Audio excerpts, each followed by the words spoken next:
ayun po, no? So, last week po, atin pong natunghayan ang pagtawag ng Diyos kay Elisha, no? Through Prophet Elijah. So, sa kabila po ng pinagkakaabalahan ni Elisha, siya po ay walang atubiling sumunod sa Diyos. Amen? So, natatandaan po ba natin yung ating napag-aralan last week? No? Kaya yung challenge po sa atin last week, no? Handa po ba tayong sumunod sa Panginoon? No? Sa kabila po ng ating mga pinagkakaabalahan. No? So, baka abala pa tayo ngayon, no? Handa po ba tayong sumunod, no? Or handa po ba tayong i-give up yung mga bagay na mahalaga po sa atin, no? Para makasunod po tayo sa kalooban ng Panginoon. Amen? Kaya naman po, sa umagang ito, patuloy po nating pag-aaralan yung buhay po ni Elisha.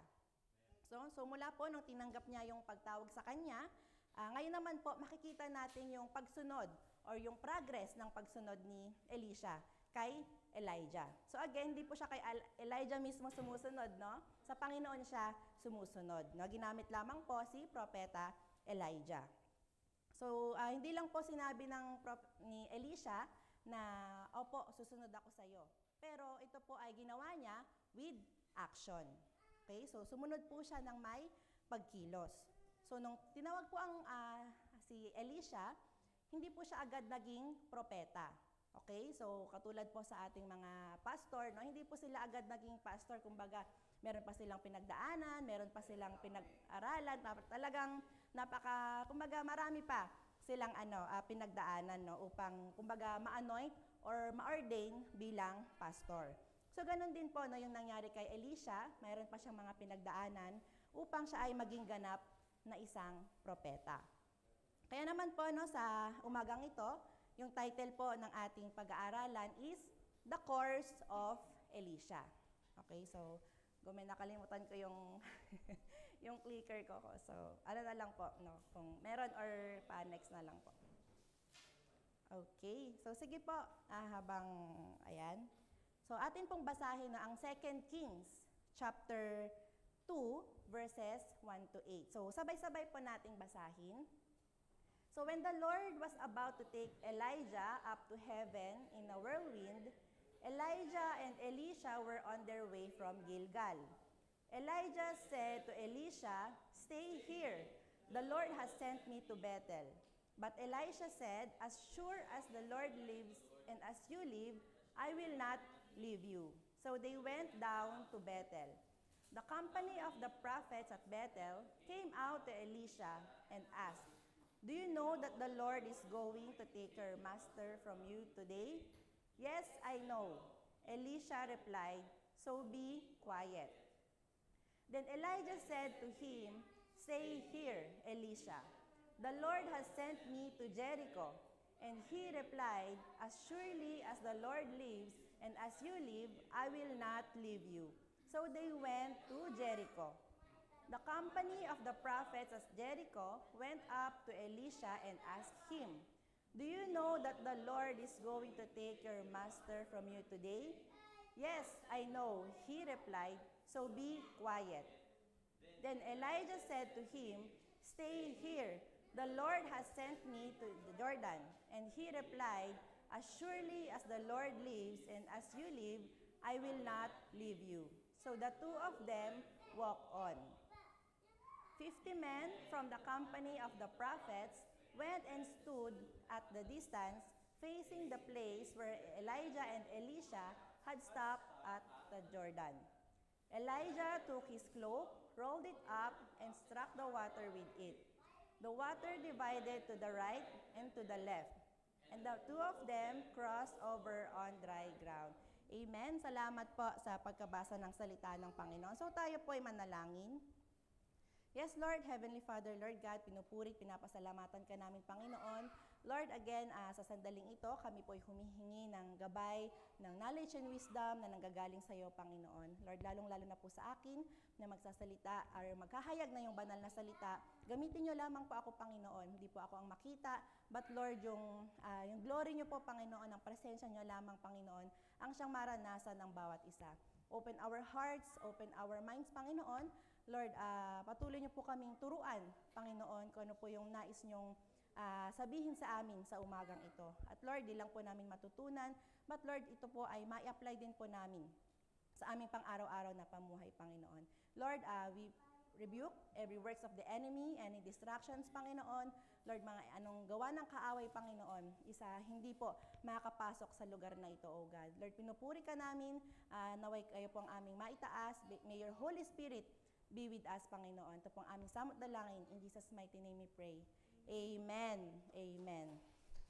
Amen po, no? So again, nabasa po natin yung 2 Kings chapter 2, verses 1 to 8, no? So kung medyo mahirap pong basahin dito, you can open your Bible apps or your Bible para makasunod po ang bawat isa. No? So ito po mismo yung araw na kukunin na ng Diyos si Elijah. Okay? So medyo nakakalito yung name, no? Elijah and Elisha. Okay? And Elijah was fully aware na siya po ay kukunin na ng Panginoon sa araw na yon. Okay? Pero bago po mangyari yon, naglakbay muna sila from Gilgal to Bethel, to Jericho, and to Jordan. Yun po yung kumbaga mga paulit-ulit nating nabasa kanina, no? So ito pong mga lugar na ito, meron pong significant meaning. Meron po itong mga kahulugan, no? So ito po ay i-discuss po natin mamaya. At yung mga lugar po na ito, hindi ko man po nailagay sa map, no? Pero try nyo po, kumbaga imagine, no? Ito po ay mga magkakapit-bayan. Kaya naman po, no, ito po ay nagawa nilang, kumbaga, puntahan, or they were able to travel those places sa loob lamang po ng isang araw. Kasi yun na rin po yung day na kukunin na po si Elijah. Okay, so at kaya po sila nagpunta, no, sa lugar na iyon for Elijah to extend his final blessings, his final siguro greetings doon sa mga lugar na yon. Again, aware po siya na kukunin na po siya ng Diyos sa araw na yon, kaya bago po siya kunin ng Panginoon, kumbaga na maalam muna siya doon sa mga lugar na yon. At yun po yung mga sons of the prophets na tinatawag, no? Kumbaga, ayon po sa pag-aaral, ito po yung mga grupo or company or let's say school of prophets, no? Kumbaga, sila po yung mga propeta na nag-aaral po ng scriptures that time.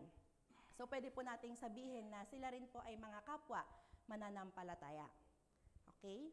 So, lahat po sila, no, even si Elijah, si Elisha, yung mga sons of the prophets, is alam po nila na that day, kukunin na po si Elijah. Pero bago po, no, mangyari ang lahat, nakita po natin dito yung commitment po ni Elisha. No? So, sa commitment po ni Elisha, kung mapapansin po natin, no, sa nabasa natin kanina ng paulit-ulit, sa verse 2, verse 4, and verse 6, ayan, no, Elijah said to Elisha, "Stay here, the Lord has sent me to Bethel." But Elisha said, "As surely as the Lord lives, and as you live, I will not leave you." So they went down to Bethel. So yan po yung paulit-ulit, no, ganon din po sa verse 4, punta sila sa Jericho, at sa verse 6, noong papunta sila sa Jordan. So, hindi lang po commitment yung nakita natin dito kay Elisha. No? So, nakita rin po natin yung kanyang determination. No? So, sa ilalim po niyan, meron pong determination. So, nabasa po natin kanina, no? Sabi, "Stay here, the Lord has sent me to Bethel." No? So, pero sabi ni Elisha, habang buhay ang Panginoon at habang ikaw ay nabubuhay, hindi kita iiwan. So yun, kumbaga, yun yung ipinangako niya kay Elijah. So dito po kasi, itong mga time na to, maari pong tinetest lamang ni Elijah si Elisha. No, kahit bakang ganong pigil niya kay Elisha na huwag ka nang sumama, no, susunod pa rin kaya si Elisha.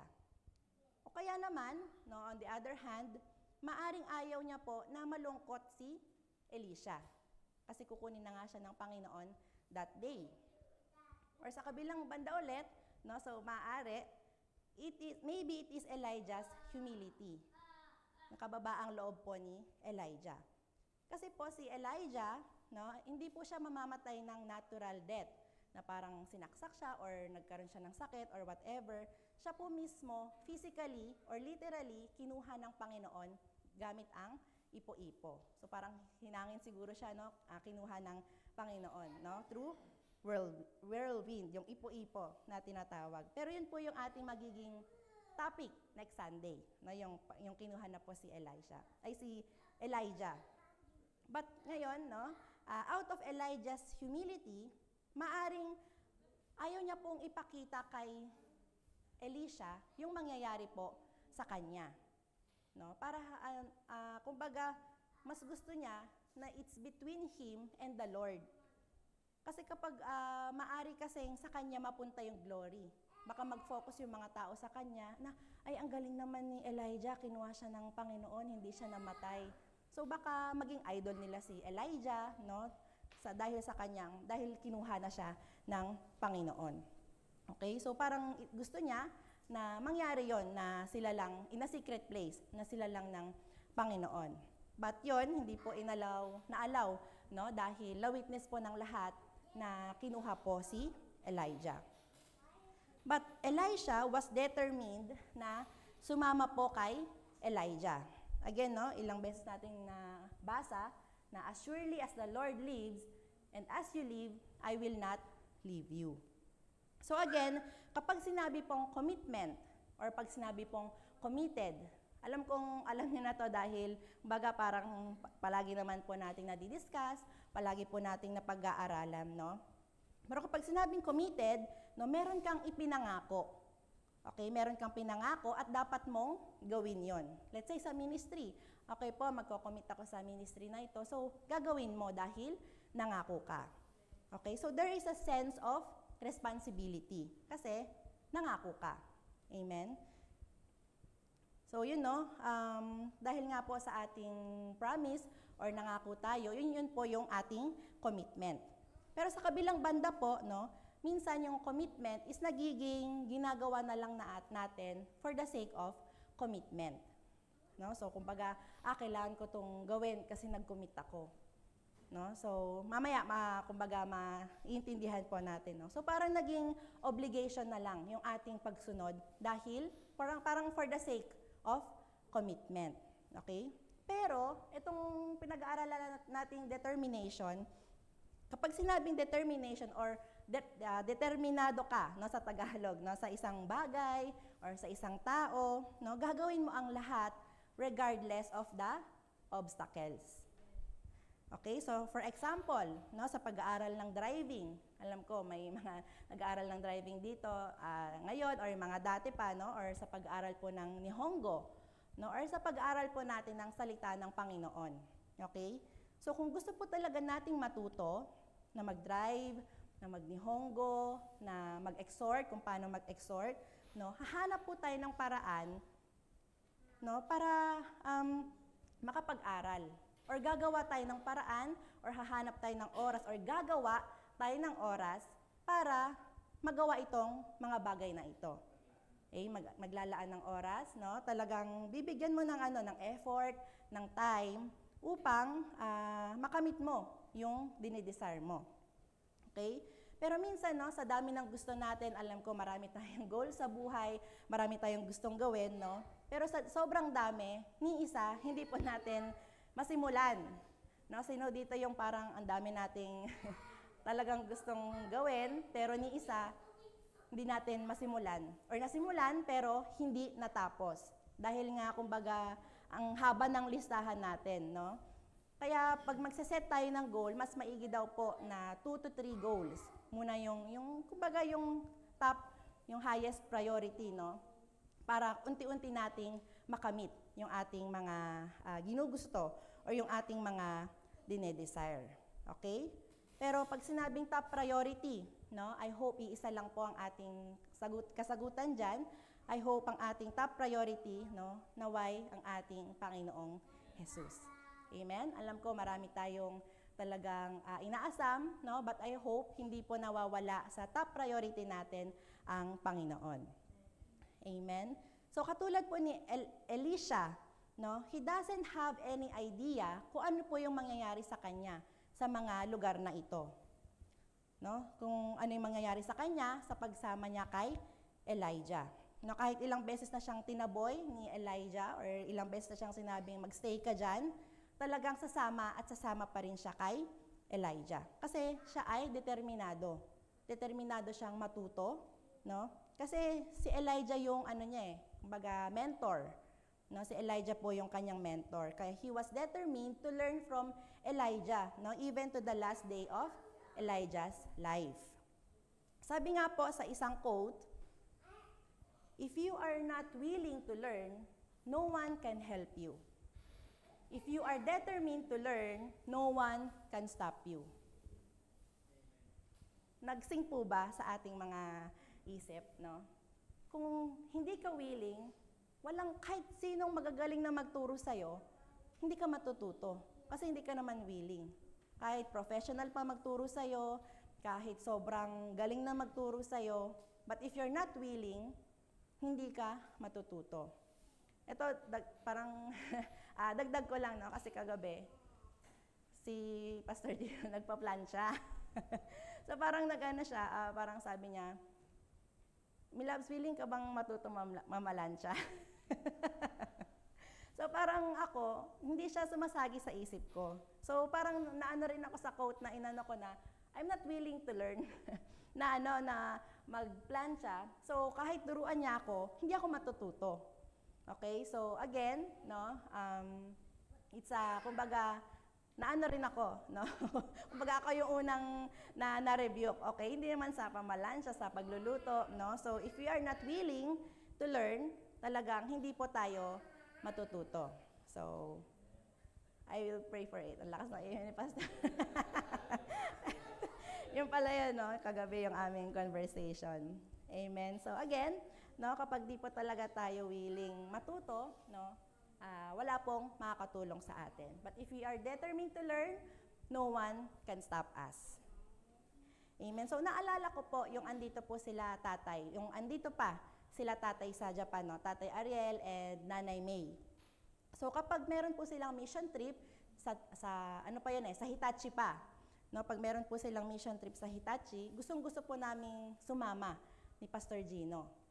No? So that time kami po ay mag-girlfriend, boyfriend pa lang.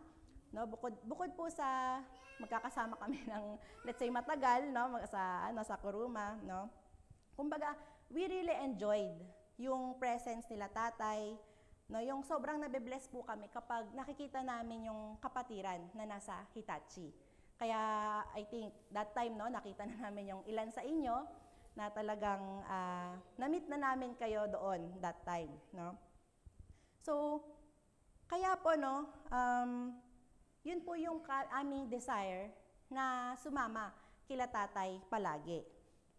But ayun nga po, no, so sa aming pagsama, marami po kaming natututunan kila tatay. No? Pagkasama namin sila tatay, no, as much as possible, talagang kung mag-mission trip sila, nandun yung desire namin na sumama kila tatay. So that time po, marami kami, no, marami pang youth, marami pang mga kabataan. So syempre, kumbaga, una-unahan kung sino yung gustong sumama sa pagmi-mission. So syempre, talagang nandun naman yung giveaway, pero andun yung talagang gusto namin na sumama kila tatay, no, pag sila ay magmi-mission trip. Kaya kung mapapansin nyo po, no, iba't ibang muka yung nakikita nyo that time, yung dumadalaw sa inyo that time. But ayun, no, I cannot say na 100% yung aming determination noon, nakatulad kay Elisha. No? But I can say that we have the willingness na sumama po kila tatay. No? So sa ilang beses po naming pagsama kila tatay, kumbaga ang dami naming natututunan. No? From the wisdom and knowledge na nanggagaling sa Panginoon, mga godly advices na nanggagaling sa Panginoon. So nakuha namin, yun yung nakuha namin sa kanila during sa mga mission trip. No? So sa pagmamahal po nila tatay, sa kabataan noon, talagang nakita po namin kung paano sila mag-serve sa Panginoon. Although hindi po nila tinuturo sa amin na, anak, ganito, dapat gawin nyo, ganito. But nakita po namin yung example na ginawa nila tatay. No, from tatay act of service sa pagdadrive, talagang door-to-door na service, no? Kaya po, kumbaga masasabi ko or masasabi po namin na isa sa mga namana namin kila tatay, no, is yung kumbaga yung talaga acts of service din, no? Yung pagsiserve sa bawat kapatiran. So of course, ito po ay sinasabi ko for the glory of God. No? Kaya I praise God for godly mentors. No? Kaya ito po pala yung talagang kahalagahan na meron po tayong godly mentors sa ating mga buhay. Meron tayong Paul sa ating mga buhay. Meron tayong katulad ni Elijah sa ating mga buhay. Amen. So that's just an short example or short testimony. No? Sa pagsama natin sa mga godly people, godly mentor, is meron po tayong mga natututunan. So katulad po ni Elisha, that he was determined na sumama palagi kay Elijah dahil alam niya na meron siyang mga matututunan. Okay? So bukod po sa commitment ni Elisha, sa kanyang determination, isa pang bagay na nakita natin kay Elisha is yung kanyang devotion. No? His devotion. Again, yung commitment po is doing things because of a promise. Nag-promise ka, kaya mo gagawin. And determination is achieving a goal regardless po sa mga obstacle. Okay? So, kumbaga, hahamakin mo ang lahat para makamit mo ang isang bagay. But itong devotion is another different thing. Kumbaga, another different level naman po ito. No? Kung devoted ka sa isang bagay, it means you really love the thing or you really love what you are doing. Okay? So, hindi lang commitment, hindi lang determination, but meron ding devotion. Okay? Kung mahal mo ba yung ginagawa mo. So, Elisha was not just committed, he was not just determined, but he was also devoted. So, mahal niya po yung kanyang ginagawa. It is more than willingness.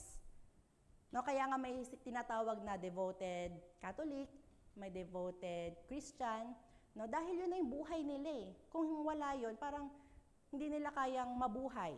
Kumbaga nandun na yung, inalay na nila yung buhay nila doon sa pagiging Catholic, sa pagiging Kristiyano. Amen? So kaya po minsan, ang mga Kristiyano, no, some Christians started strong sa ministry, but in the end, they fell out. Okay? Some Christians started strong in the ministry, but in the end, they fell out. Bakit po? No? Kasi maaring committed, no? But not devoted. Okay? Iba po ang committed sa devoted. Yes, masipag. Yes, magaling. Yes, talented. Yes, knowledgeable, no? Full of wisdom. At nagagawa lahat in terms of commitment. Committed. But if you don't love what you do, mabilis kang ma-burn out. Kaya may burnout po na tinatawag. No? Yes, perfect yung lahat ng mga nagagawa mo, pero hindi mo naman mahal yung ginagawa mo. Kaya sa huli, mapapagod ka. Sino dito yung nakapag-work na hindi naman talaga nila gusto? Talagang ginagawa lang nila para kumita. No? Parang, syonganay na lang ba tayo? Syonganay na lang tayo sa ating mga workplace. But sa kabilang banda, no, tinawag rin tayo ng Panginoon sa lugar na yan dahil may purpose ang Panginoon. So maybe in the past, no, meron tayong syonganay na lang kasi talagang need kumita, ganito, ganyan. Ayun nga, parang ang hirap, no, tumagal sa work kapag hindi natin mahal yung ating trabaho. Amen? Kaya naman po mga kapatid, let me ask you, are we still devoted to the work of the Lord? I'm not asking about commitment. I'm asking if you are still devoted sa work ng Panginoon. Are we still devoted? Amen? Iba po ang commitment. It's not masama, no, na we are committed. But iba talaga kapag we are devoted. Amen? Or baka ginagawa na lang natin ito dahil ako yung na-assign, or kailangan kasi, or nakasanayan ko na kasi. No? Kailangan kong gawin kasi nag-promise ako. Well, it's good na natutupad po natin ang ating promise, ang ating commitment. No? But again, kung nag-commit po tayo sa isang, lalong-lalo na sa ministry, no, hindi po tayo nag-commit sa ating pastor, hindi po tayo nag-commit sa ating ministry leaders, but tayo po ay nag-commit sa Diyos.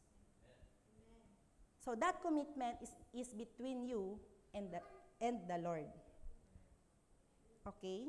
So it's a good thing po na nagagampanan po natin yung ating commitment sa Panginoon.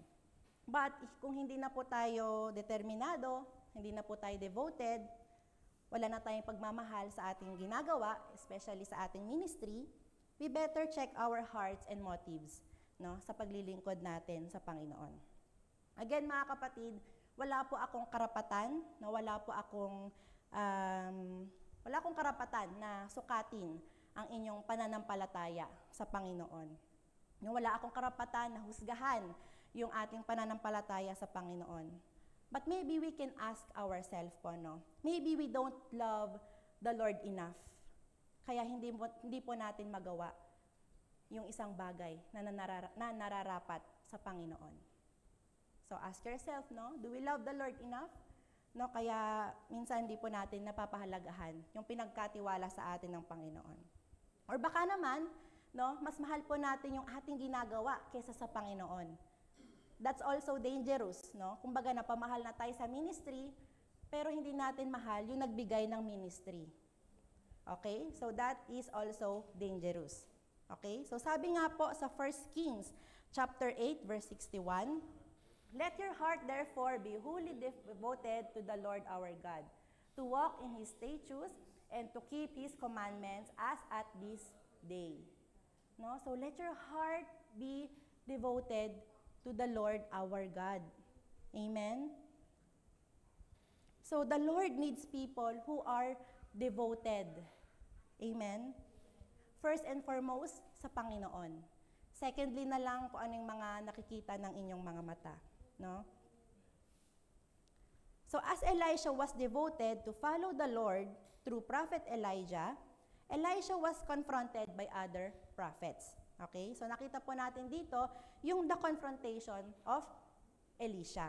So sa kanyang pagsunod, no, sa Panginoon through Prophet Elijah, meron pong mga taong nag-question sa kanya. No? So nakabasa po natin yan sa verse 3 and verse 5.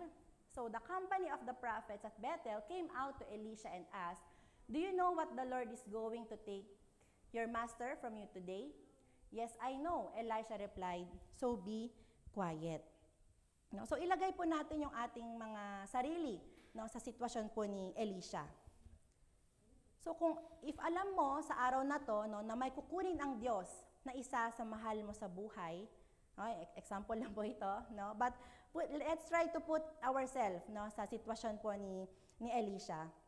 No? Tapos may nagtanong sa'yo, let's say kapatid mo, no, or kapatiran mo sa church, no, "Sis, bro, di ba ngayon na kukunin ng Diyos yung tatay mo or yung nanay mo?" No, parang parang ang bigat po, no? So ano po yung ating mararamdaman? Yes, alam ng lahat, no? Pero kung tatanungin ka pa, alam mo ba na ngayon kukunin yung tatay mo? Di ba parang you will feel disrespected? No? Pwede bang makidalamhati ka na lang, no? Kesa sa maki-isyoso pa. Di ba may mga ganong tao sa buhay natin na talagang parang inaalam pa yung details sa buhay natin, pero imblis na empathy na lang kung tinatawag, or simpatya na tinatawag, is nakikiusisa pa. Amen? Kaya sabi ni Elisha dito, "Yes, I know, so be quiet." No? So hindi po ibig sabihin diyan na, "Oo, alam ko, manahimik kayo." Hindi po ganun yung kanyang pagkasabi, no? Pero yung pagkasabi po ni Elisha dito, o yung ibig niya pong sabihin, no, "Don't remind me. Don't add to my sorrow on speaking of it." So kumbaga, alam ko po, pero wag niyo na pong dagdagan ng aking kalungkutan. No? So gentle 'yon na sagot. Hindi niya po sinabi na, "Oo, alam ko, manahimik kayo." No? Hindi po ganon. Okay? So according po sa Bible scholars, almost 6 years po na magkasama itong si Elijah and si Elisha. So hindi lang po sila basta magkasama, no, andun talaga yung pagme-mentor ni Elijah kay Elisha. So kung sino, if someone is close to us, maikli po ang 6 years. Amen? Yung let's say, best friend natin, talagang ka-close natin, parang maikli po yung 6 years na magkasama. Diba? So talagang gusto pa natin silang makasama ng matagal na panahon, hanggat maaari, habang buhay. Diba po? So, yung mga mahal natin sa buhay, no, whether it's blood-related or not. Pag maikli po yung 6 years, gusto pa natin silang makabanding, gusto pa natin sila makausap, makasama. No? Kaya para kay Elisha, no, marami pa siyang gustong matutunan from Elijah. No? Especially si Elijah po is a major prophet. No, kumbaga talagang Elijah, masasabi natin great prophet noong mga panahon na yon, no? Kumbaga marami pa siyang pwedeng maibahagi sa mga tao. Pero pagsunod po ni Elisha kay Elijah, no, there were some questions thrown to him. No, yun nga again, sabi diyan, do you know that the Lord is going to take your master from you today? No? So sino po yung mga nagtanong sa kanya nito? Who is the source ng mga tanong na ito? No? Ito po ay hindi nanggaling sa mga unbelievers, no? Hindi po ito galing sa mga baguhan sa pananampalataya. Pero doon po, no, nanggaling po ito sa mga sons of prophets. Okay? Kumbaga mga kapwa mananampalataya din nila.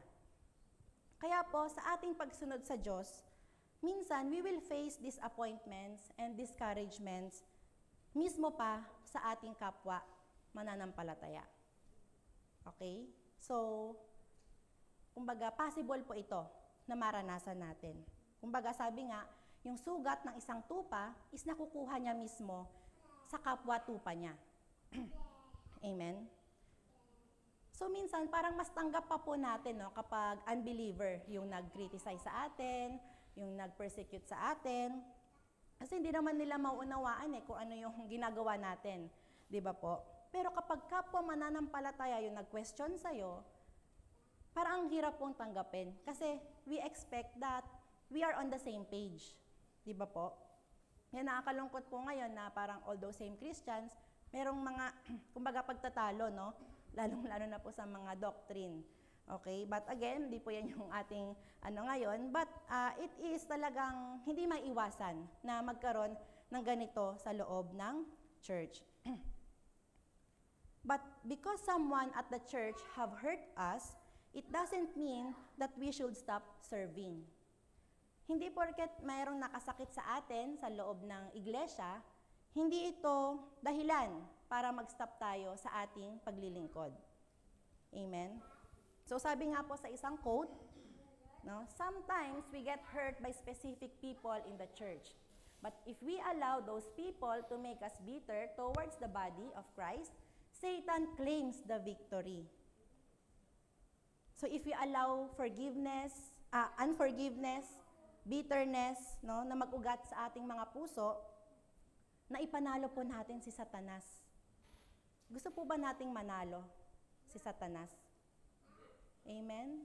Di ba po, talagang we try to defeat, no, yung works of the enemy. Kaya nga yung, kanina kanta, no, talagang yung inawit natin, na defeat the works of the enemy. Amen? So if ayaw natin siyang ipanalo, no, wag tayong mag-store ng bitterness, na unforgiveness sa ating mga puso. Kasi doon po nagsisimula sa small offense. Amen? Sa small offenses na hindi nare-resolve. Okay? So, remember po, ang church is a hospital. Okay? Church is a hospital. Church is not an entertainment na kung saan gusto mo lang mag-happy-happy, no? Na ang ganda kasi ng tugtugan. Okay? But church is a hospital. Lahat tayo nandirito is may sakit. Spiritually, emotionally, mentally. Kaya tayo nandirito. Kasi nagpapagaling tayo sa Panginoon. Amen? So maybe ako, no, or maybe your leaders, maybe your pastors, may hurt you. Dahil katulad lang natin sila na tao din, na imperfect people. People that are still learning, and that are still growing. Okay? Kaya kung gusto po natin ng perfect church, mauna na po tayo sa langit. No? Kasi doon lang ang perfect. Okay? Habang andito po tayo sa lupa, kahit saan ka magpunta, wala po tayong mahahanap na perfect church. Mahanap mo man, pero once andun ka na, hindi na perfect yon. Kasi andun ka na. Okay? So if nagkahanap ka, hindi ko makita sa Lagtsukuba yung hinahanap ko. Dito ako. No? Pero hindi mo makita doon. Lipat na naman sa kabila. No? Ano bang hanap natin? Is it entertainment? No? Again, yung satisfaction, yung comfort, sa Panginoon lang natin makikita. Okay? Hanapin mo man kung saan. Yes, the church will help you. Okay? Pero kung yung ating willingness or yung desire is hindi natin talaga itutuon sa Panginoon, we will never find growth. Okay? So again, no, conflicts and discouragement inside the church ay hindi po maiiwasan. It is inevitable.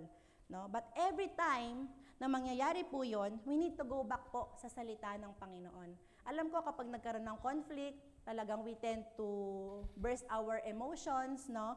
Pero every time na magkakaroon ng hindi pagkakaunawaan sa isang iglesia, no, we need to go back sa salita ng Panginoon.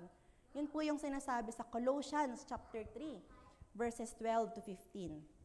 Sabi dyan, therefore, as God's chosen people, holy and dearly loved, clothe yourself with compassion, kindness, humility, gentleness, and patience.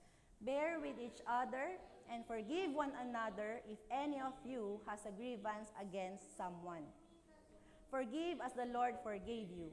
And over all these virtues, put on love, which binds them all together in perfect unity. Let the peace of Christ rule in your hearts, since as members of one body, you were called to peace, and be thankful. Again, no, wag po natin kalimutan itong mga bagay na ito, no? Dito po, lalong-lalo na sa loob po ng ating iglesia. Okay?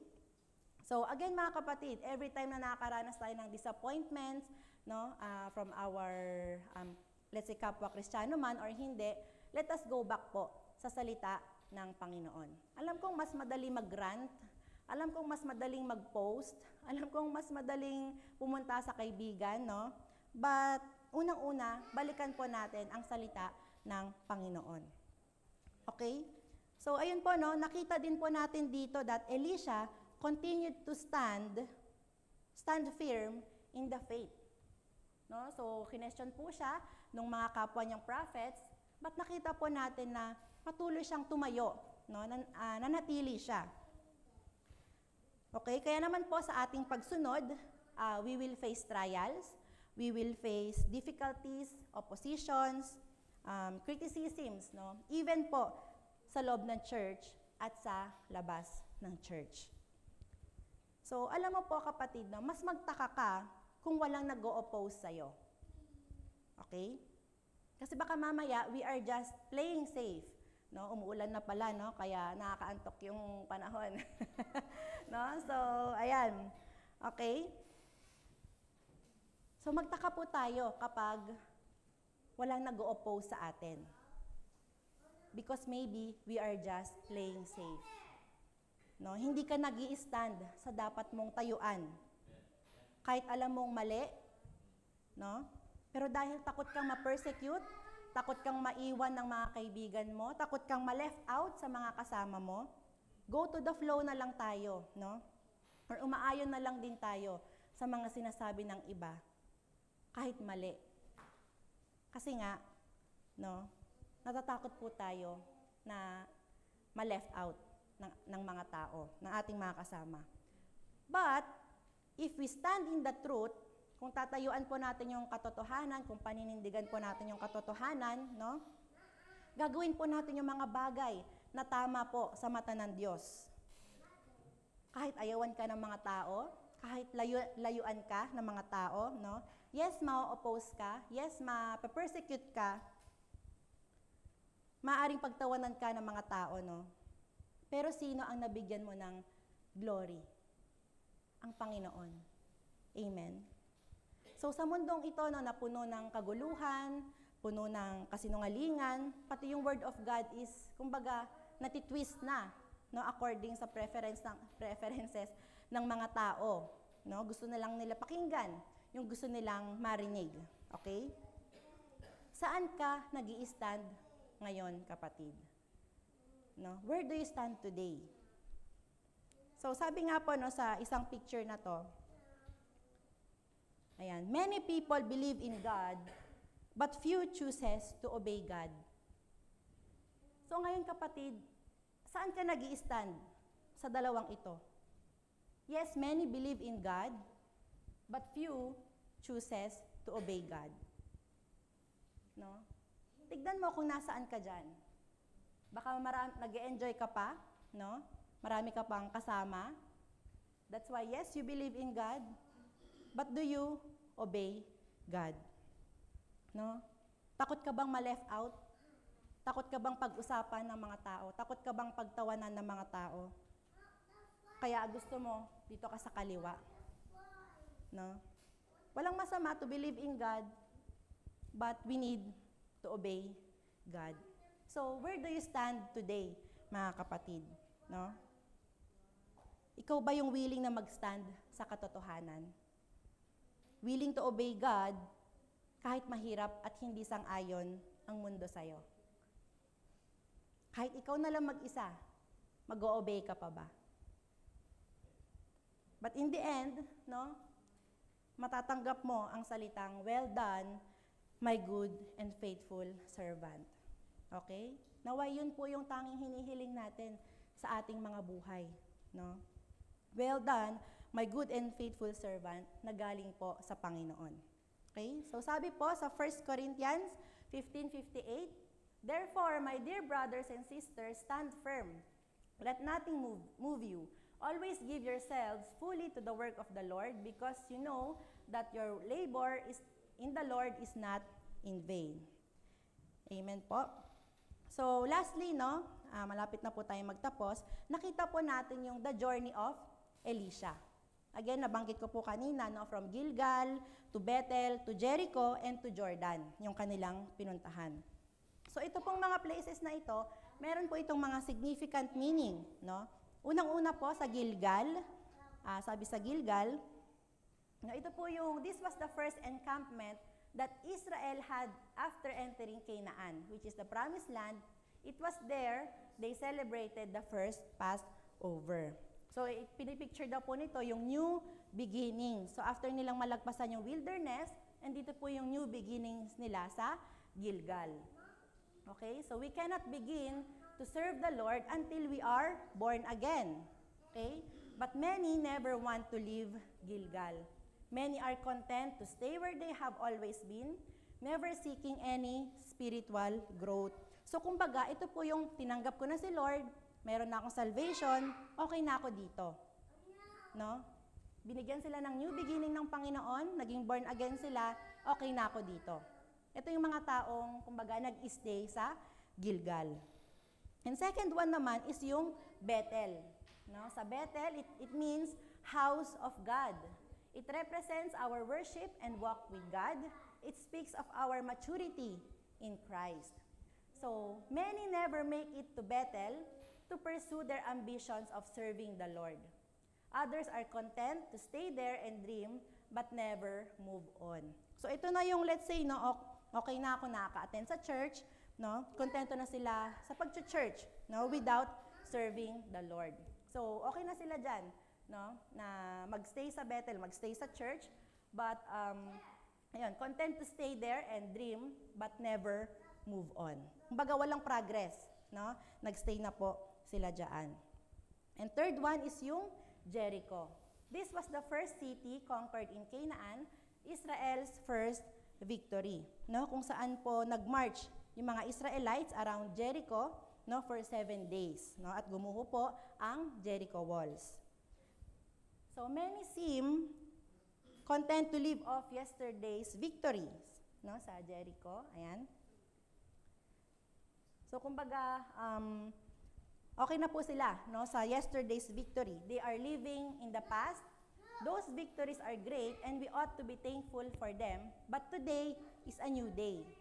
Okay? There are new challenges we must face. There are new victories to be won. Living in the past will never meet our obligations for today. So ito po yung mga tao na living in the past.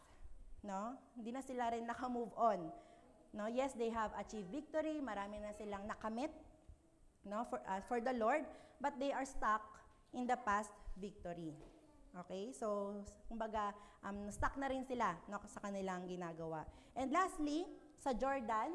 So, Jordan is a picture of death, a place of baptism. No? So, alam po natin na marami pong nabaptize sa Jordan River.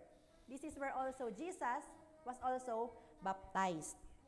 Okay? Again, kasi po pag we got baptized, no, yung old self natin, iniiwan po natin sa, kumbaga, ilalim ng tubig, di ba? At yung pag-awan po natin, tayo ay panibagong tao na, or panibagong creation. Amen? Kaya, masasabi po siyang picture of death. No? Doon po, kumbaga, iniiwan yung ating mga old self. Okay? So, it speaks of reaching the end of life, having fulfilled the work of the Lord. It is also represents total surrender to God, dying out to self to serve Him.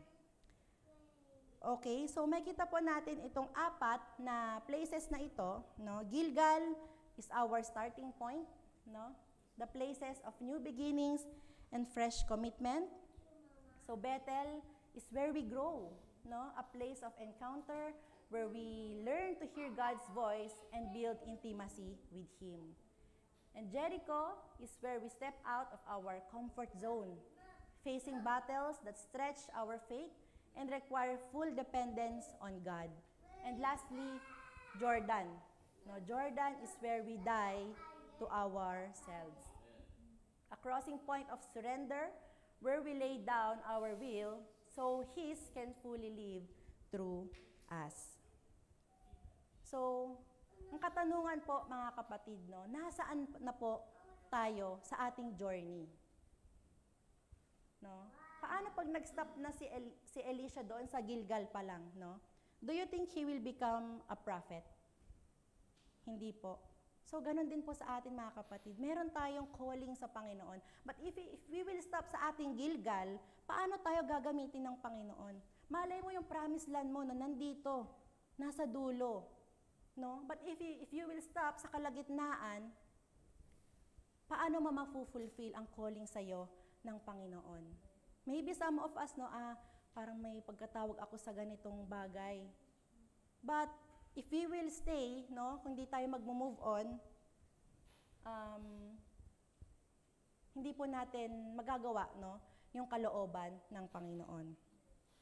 So, as our conclusion, no, like Elisha, will you commit, be determined to learn and devote yourself to the Lord?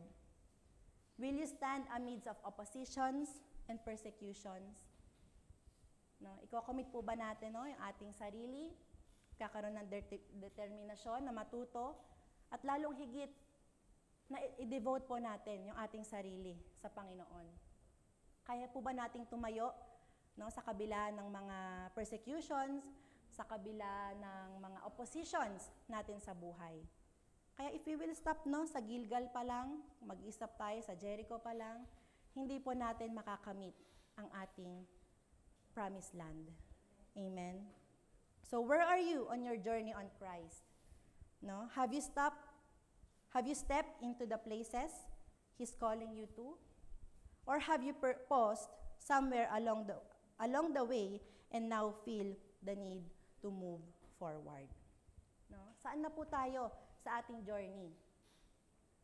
Lumabas na po ba tayo sa ating comfort zone? Or nasa comfort zone pa tayo? No? Or ngayon, dahil narinig mo ang mga salita ng Panginoon sa araw na ito, do you feel, no, the need to move forward? No? So I hope, no, tayo pong nandirito is na-feel po natin yung the need to move forward. Hindi po tayo tinawag ng Panginoon to mag-stuck sa isang place, na maging stuck sa isang sitwasyon, na maging stagnant, no? Pero tinawag po tayo ng Panginoon to grow. No, hindi lang mag-grow, but to go and make disciples, no, na maging fruitful at maipahayag natin yung salita ng Panginoon. Okay? Amen po, no? So tayo po ay manalangin, mga kapatid. Yes, Lord, Heavenly Father, Lord God, maraming salamat, Panginoon, sa umagang ito na narinig po namin ang iyong mga salita. Salamat, Panginoon, sa iyong pagtuturo. Lord, tulungan mo po kami na masiyasat po ang aming mga puso, Panginoon. Lord, maybe we are stuck in a place, maybe na-stuck po kami sa Gilgal, after namin tumanggap sa iyo, nakontento na kami doon. Maybe we are stuck sa aming Jericho. Kaya naman, Lord, kontento na kami kung anong meron kami, Panginoon. But Lord, you called us to move forward.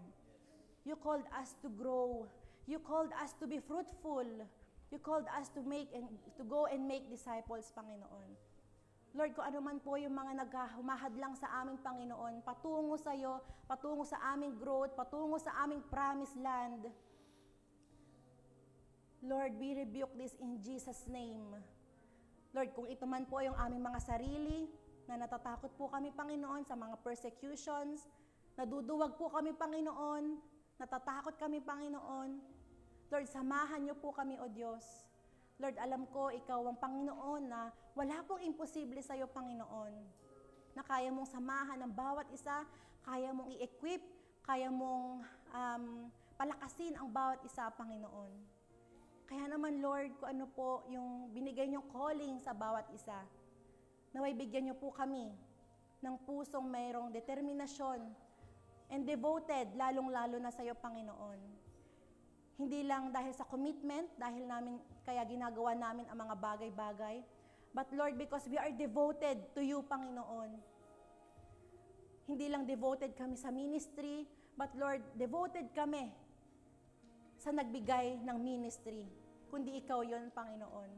Lord, tulungan mo kami. Lord, patuloy niyo po kaming samahan, O God. Lord, tanggalin niyo po yung aming mga kinakatakutan. At Lord, may we fully rely ourselves sa iyo, Panginoon. We fully trust in your power, O God. Lord, maraming salamat po sa mga kapatid kong ito. Patuloy niyo po silang samahan, palakasin, sa journey ng kanilang buhay, Panginoon. Sa journey ng kanilang pagiging Kristiyano, Panginoon. Naway, Lord, masumpungan kanila, O God. Salamat, O Diyos, naway patuloy namin itong maalala at mai-apply sa aming araw-araw na pamumuhay. Hindi lang dito sa loob ng iglesia na ito, but Lord, sa paglabas namin ng pinto na ito, Panginoon, is maipapamuhay po namin ang aming mga narinig sa umagang ito. Salamat, O God, ikaw ang aming pinupurit, pinapasalamatan. In Jesus' mighty name we pray. Amen. Amen. Amen po.